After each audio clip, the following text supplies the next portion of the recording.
Azan kwaton nous kwanton gogbe. Zache. Oui, nous Jésus voulait aller à Jérusalem, mais là il y a un si fi biwakpe.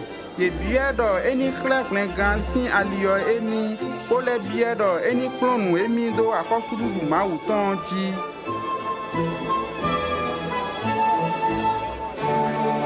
Nyalo, pays do ma uton eni. Akulo, merci, maminga.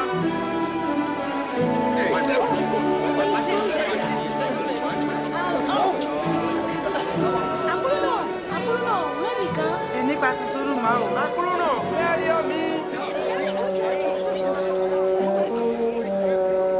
Tokwe itode do Jericho bono yin zache.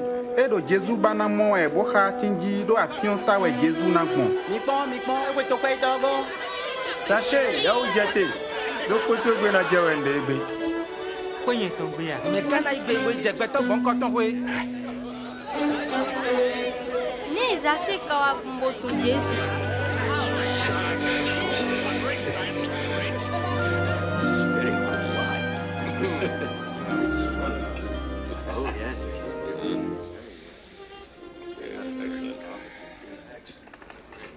Akulo nana dokun chele sin flodo we wa momono le nu ka rizi medio na su mon koton tonu eneme o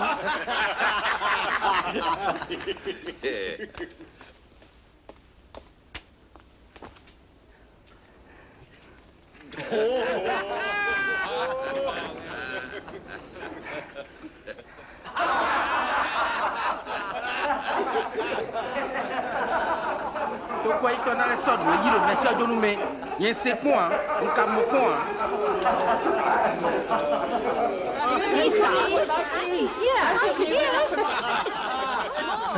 Ebe yo, kwen gambio kwe logbe. Do yen lo mo, Abraham kuka mewe jode. Do beto vio wa bona akule me bule gan. Akpakpate on se kumo yisi wuya zache tome.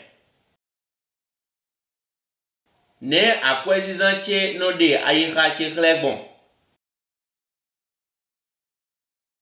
Waloche te Jésus bado madio.